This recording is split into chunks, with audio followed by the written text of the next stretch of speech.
Very good morning everyone. आज का भी जो हमारा टॉपिक होने वाला है वो पिछली बार की तरह जो हमारा पहला एपिसोड था यास की बात सीरीज का was raps in India, and आज भी उसी की तरह एक बहुत इंपॉर्टेंट टॉपिक पे बात होने वाली है जो हमारी लाइफ से बहुत ज्यादा रिलेटेड है as Indian youth, which is knowing English और इंग्लिश।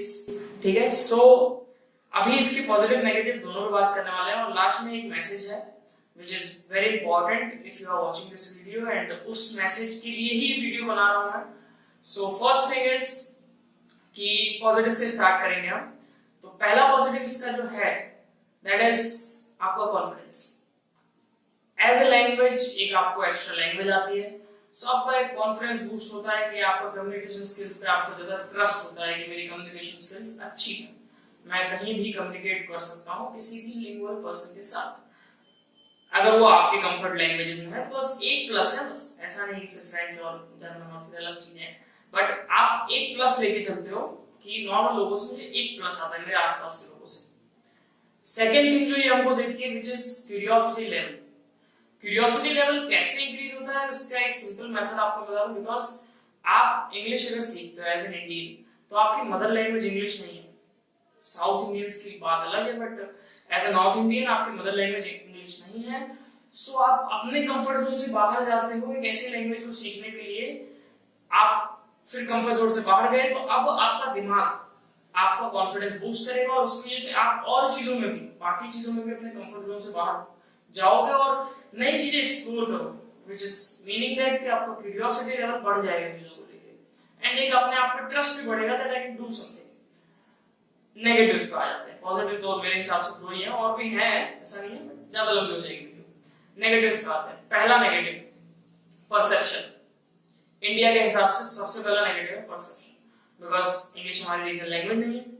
फिर भी हमारा परसेप्शन क्या है कि जिस इंसान को इंग्लिश आती है उसकी क्लास इंग्लिश से दिखती है, वो आदमी ज्यादा एक्सप्रेसिव है। And is that true?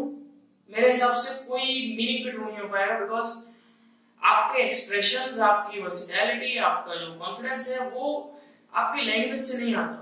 That is something inside you, आपकी नॉलेज से आता है। आपको उस टॉपिक के बारे में, उस चीजों के बारे में एज ए इंजीनियर अगर आपको आपका बेस पता है तो आपका कॉन्फिडेंस आएगा। आपने इंग्लिश में इंजीनियरिंग करी है उससे कॉन्फिडेंस नहीं आएगा। पर्सन जिसने कोई और लैंग्वेज में इंजीनियरिंग करी होगी और उसका नॉलेज ज्यादा होगी आपसे, उसका कॉन्फिडेंस ज्यादा होगा अपनी फील्ड में।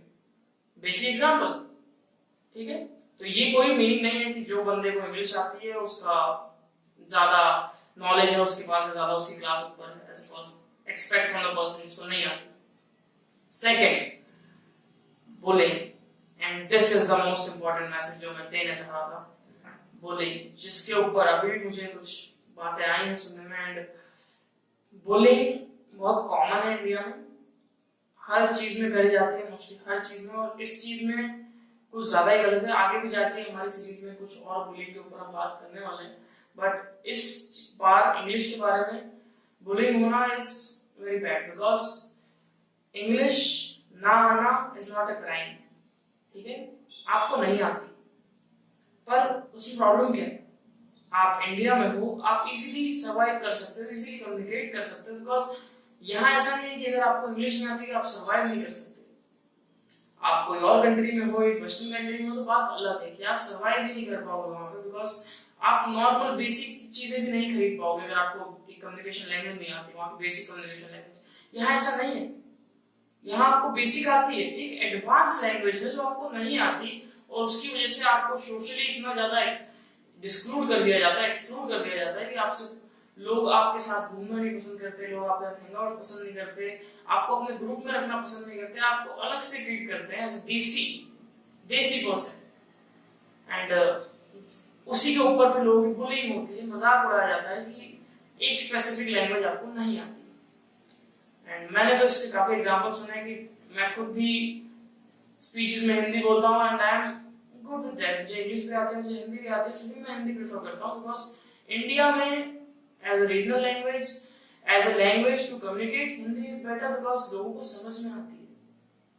And last and final message is not a negative, but एक sort of warning message और एक sort of trigger moment किसी के लिए अगर वो ये चीज करता होगा तो, which is अगर आपको इंग्लिश आती है and you see a person जिसको नहीं आती, सो मैंने तो एक्सपीरियंस किया है कि the next person start throwing words.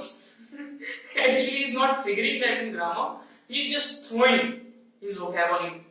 And वो चीज मेरे हिसाब से, चलो आप एक स्टूडेंट के साथ कर रहे हो तो चलो ठीक है, आपको ऐसा परसेप्शन होगा कि इसको आती होगी, बट आप एक वेंडर के साथ कर रहे हो, नॉर्मल आपके आसपास के लोगों के साथ कर रहे हो जिनका आपको पता है उनको नहीं आती, मोस्टली केसेस में तो आपको पता होगा कि इसको नहीं आती इंग्लिश, फिर भी आप फेंके जा रहे हो, क्या मीनिंग है उस चीज का?